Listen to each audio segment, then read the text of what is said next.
Umanong paggamit sa pondo ng AKA para sa charter change, itinanggi ni Kong Erwin Tulfo.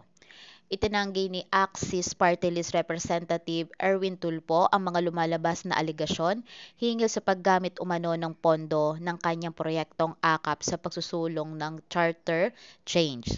Sa kapihan sa Manila Bay, sinabi ni Tulfo na naisip niya ang programang ayuda para sa kapos ang Kita Program o AKAP noong pang nasa DSWD pa siya at noong panahong aniya na yon ay wala pang usapin ng Charter Change or People Initiative. Nakausap na rin niya aniya ni Tulfo ang liderato ng Kamara hinggil sa naturang issue na pinabubulaan na aniya ito sa kanya ng mga mambabatas. Aniya, layo ng programa na mabigyan ng ayuda ang mga nasa working class dahil laging poorest of the poor lang ang natutulungan ng pamahalaan. Umaasa si Tulfo na hindi magagamit sa politika ang AKAP dahil maganda ang layunin nito para sa bayan. Matatandaan na una nang kumalat ang issue, gagamitin lang ang pondo ng AKAP para mapondahan naman ang charter change.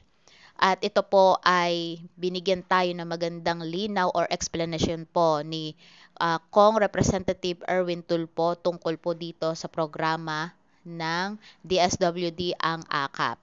So pakitapos lang po guys hanggang dulo, pakinggan at panoorin po natin. Kung ikaw ay empleyado pero ang sweldo mo is 23,000 or less, kasama ka po dyan, mabibigyan ka dyan. Nakakalimutan po ng gobyerno na meron po tayong klase o grupo ng mga tao na in-between. Hindi po sila indigent, hindi rin po sila mayaman.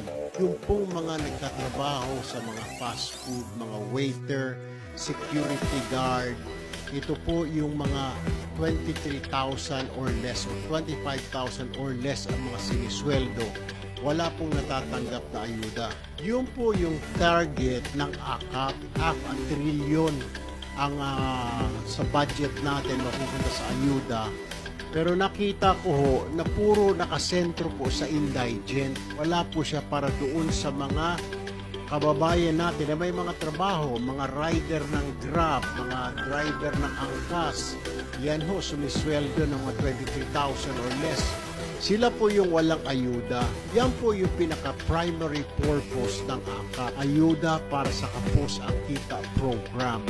Kung ikaw ay empleyado pero ang sweldo mo is 23,000 or less, kasama ka po dyan, mabibigyan ka dyan. Pero I heard daw na nagagamit po ito sa pang suhol, para sa firma.